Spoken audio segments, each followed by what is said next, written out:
today we are going to learn about the non-probability methods. In our previous video, we learned about population, sample, sampling methods and probability sampling methods. But today we are going to learn about the non-probability methods. जैसे कि हमने पिछली कल की video में पढ़ा था कि probability methods होते क्या हैं, उसके टाइप्स किए थे, उनके बारे में जाना था। जैसे कि प्रोबेबिलिटी मेथड्स वो मेथड्स होते हैं जहां हमारी पॉपुलेशन की जितनी भी इंडिविजुअल यूनिट्स होते हैं सबके इक्वल चांसेस होते हैं कि वो सैंपल बन सकते हैं। मगर आज का जो मेथड है वो ये है कि नॉन प्रोबेबिलिटी मेथड कि सबके इक्वल चांसेस नहीं होंगे कि वो सैंपल बन सकते हैं, ना ही ये जो यूनिट्स हैं रैंडमली चूज़ की जाएंगी। प्रोबेबिलिटी मेथड्स में जो यूनिट्स हैं वो रैंडमली चूज़ की जाती हैं, यहाँ रैंडमली चूज़ नहीं की जाती। तो अब हम इसको पूरी डिस्क्राइब करते हैं और डिस्क्रिप्शन पढ़ते हैं। So non probability sampling methods. In a non probability sample individuals are selected based on random criteria.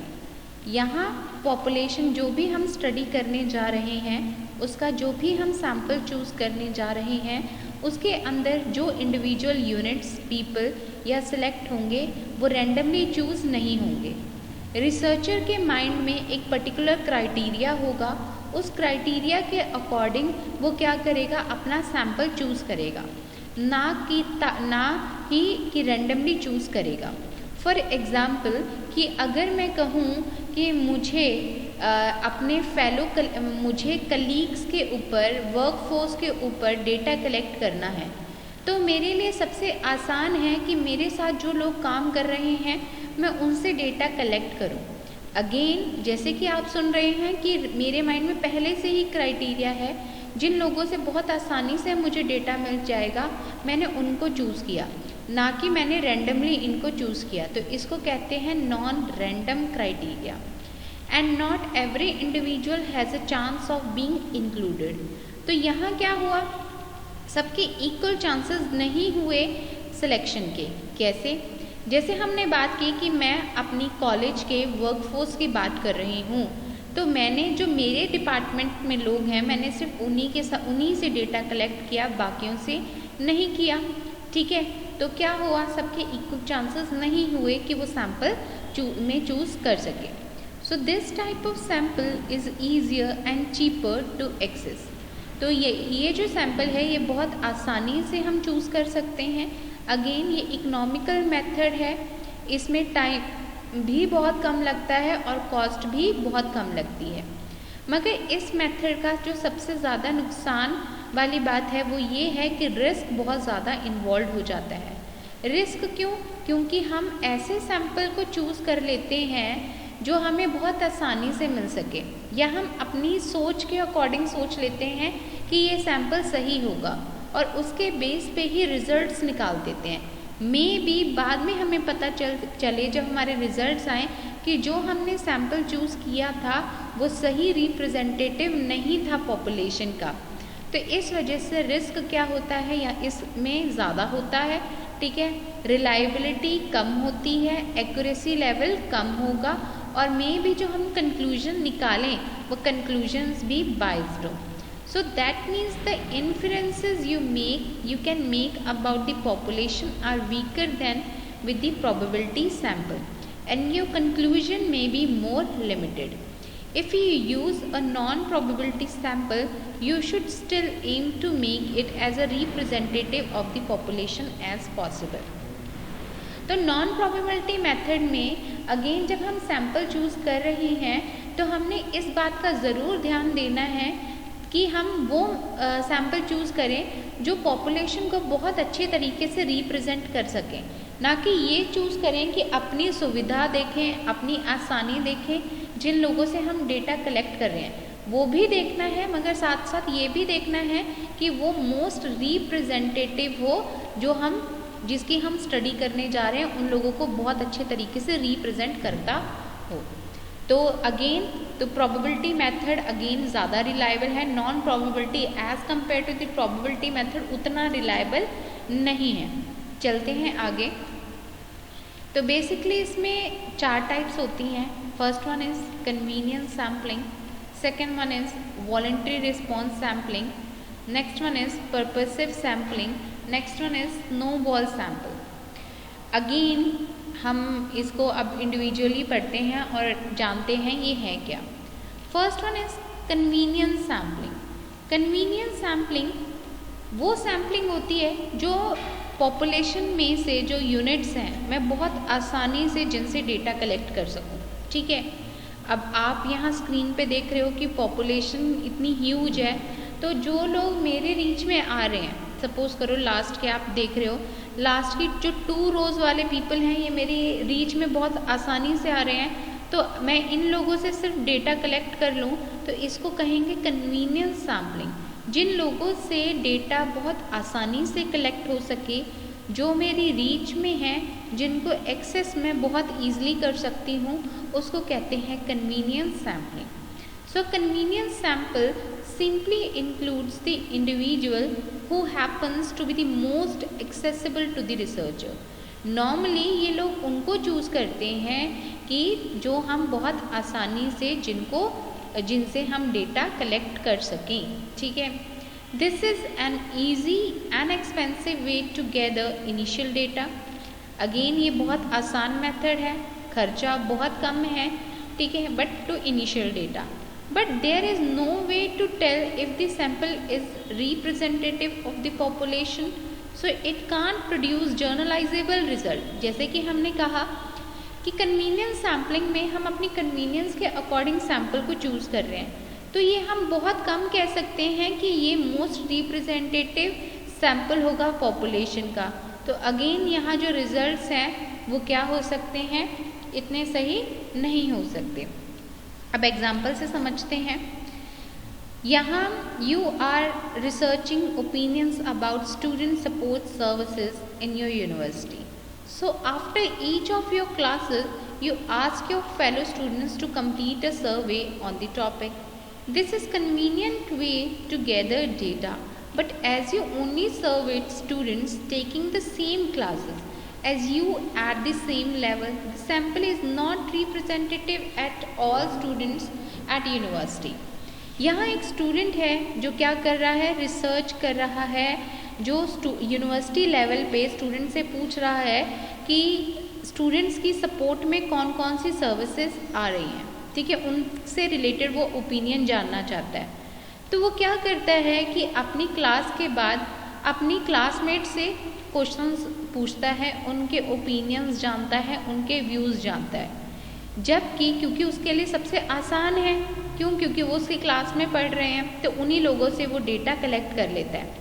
जबकि उसका जो एरिया था स्टडी करने का वो क्या था, यूनिवर्सिटी के स्टूडेंट्स, ठीक है, यूनिवर्सिटी के स्टूडेंट चाहे उससे बड़े हों चाहे उससे छोटे हों, उसने सिर्फ और सिर्फ अपने सेम लेवल के स्टूडेंट से डेटा कलेक्ट किया, ना अपने बड़ों से कलेक्ट किया, ना अपने छोटों से कलेक्ट किया, ना दूसरी स्ट्रीम से डेटा कलेक्ट किया। तो अगेन यहाँ जो सैम्पल हमने चूज़ किया वो लिमिटेड हो गया, तो इट मीन्स कि ये मोस्ट रिप्रेजेंटेटिव नहीं हुआ। ओके, तो कन्वीनियंस सैम्पलिंग की ये थोड़ी सी डीमेरिट होती है। चलते हैं आगे। So the next one is purposive sampling. Again नाम से ही पता चल रहा है, पर्पसिव सैम्पलिंग मीन्स जो मेरा पर्पस सॉल्व करे, ठीक है।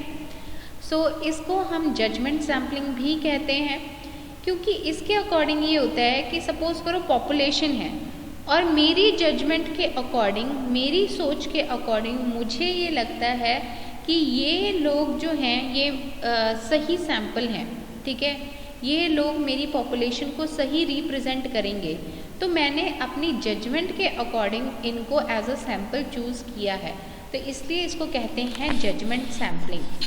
So this type of sampling, also known as judgment sampling, involves the researcher using their expertise to select a sample that is most useful to the purposes of the research.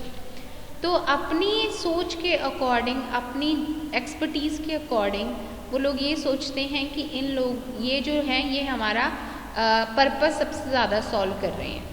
It is often used in qualitative research where the researcher want to gain detailed knowledge about specific phenomena। ये जो sampling है ये mostly वहाँ follow की जाती हैं जहाँ हमें क्वालिटेटिव रिसर्च करनी है, जहाँ हमें किसी पर्टिकुलर टॉपिक के ऊपर ज़्यादा नॉलेज चाहिए, रेदर देन हम कोई स्टैटिस्टिकल इन्फेरेंसेस निकालना चाहते हैं।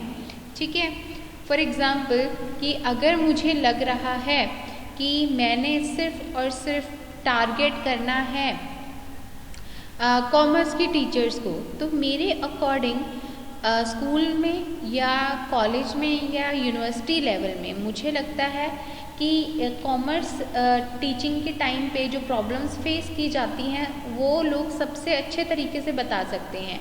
तो ये मैं सिर्फ उन्हीं से डेटा कलेक्ट करूँगी अपनी नॉलेज बढ़ाने के लिए। तो यहाँ मैंने स्टैटिस्टिकल इन्फ्रेंसेस निकालने के लिए नहीं किया, यहाँ क्वालिटेटिव रिसर्च की और अपनी सुविधा के अकॉर्डिंग नहीं, अपने पर्पस के अकॉर्डिंग अपने कॉमर्स के टीचर्स को at college, school and university level select किया। और where the population is very small and specific, ये वहाँ भी चूज़ किया जाता है जहाँ पॉपुलेशन क्या हो, बहुत छोटी और स्पेसिफिक हो। An effective purposive sample must have clear criteria and rationale for inclusion। Okay, चलते हैं आगे एग्जाम्पल से समझते हैं। You want to know more about the opinions and experiences of the disabled students at your university. So as purposefully select a number of students with different support needs in order to gather a varied range of data on their experience with these student services। तो यहाँ जो हमारा topic है, यहाँ वो जानना चाहता है, ओपिनियन लेना चाहता है डिसेबल स्टूडेंट से। किस लेवल पे? यूनिवर्सिटी लेवल पे। तो वो उन लोगों को सिलेक्ट करेगा। अब डिसेबल स्टूडेंट्स के अकॉर्डिंग डिसेबिलिटी एक पर्टिकुलर कैटेगरी की नहीं होगी, डिफरेंट कैटेगरीज की होगी।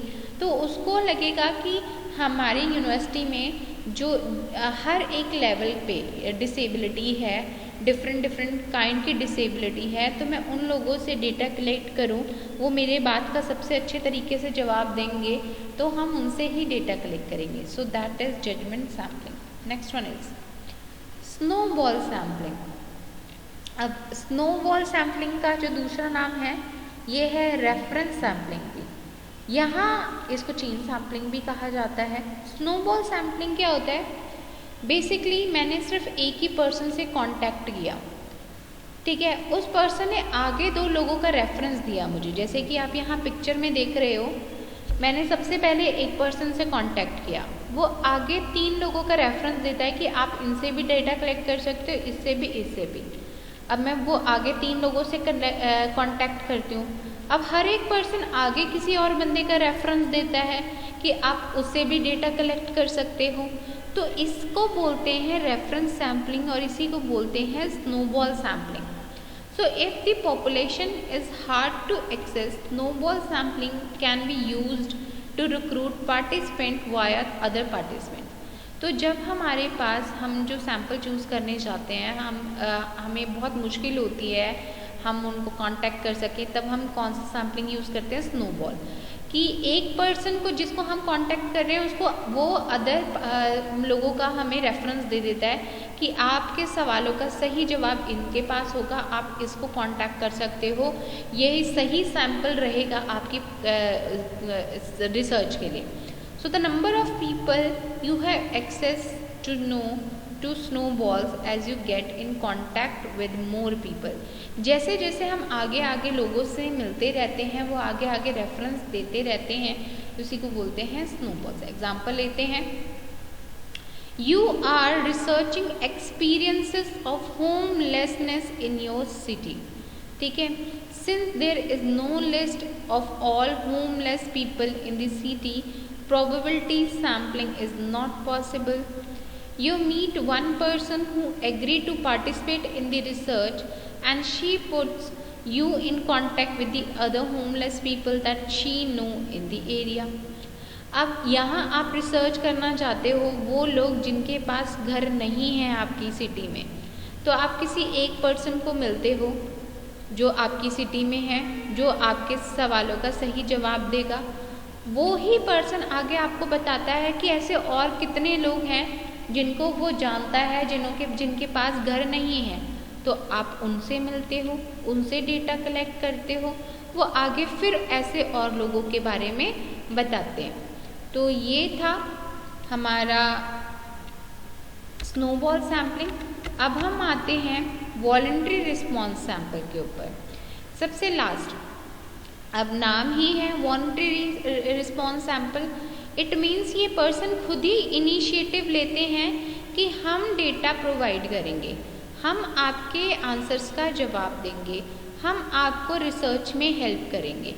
फॉर एग्ज़ाम्पल, सपोज़ एक छोटा सा एग्ज़ाम्पल लेते हैं कि अगर आप ऑनलाइन शॉपिंग साइट्स देखते हैं तो वहाँ लोग अपने आप रिव्यूज़ देते हैं कि उनको प्रोडक्ट से रिलेटेड क्या चीज़, क्या फीडबैक देना है, खुद ही दे रहे हैं। That is voluntary response sample method. तो हम उनके बेस पे अगर जजमेंट पास करें और उन्हीं लोगों का एज अ सैम्पल चूज़ करें तो वो होगा वॉलंटरी रिस्पॉन्स। तो अगर मैंने सपोज़ करो अपनी क्लास में से किसी बच्चे से पूछा तो खुद ही रिस्पॉन्स दे रहे हैं कि हम इसका जवाब देंगे, हाँ, तो वो हुआ वॉलंटरी रिस्पॉन्स सैम्पल। तो आज जो हमने पढ़ा वो है non probability sampling. I hope कि आपको क्लियर होगा। Thank you very much.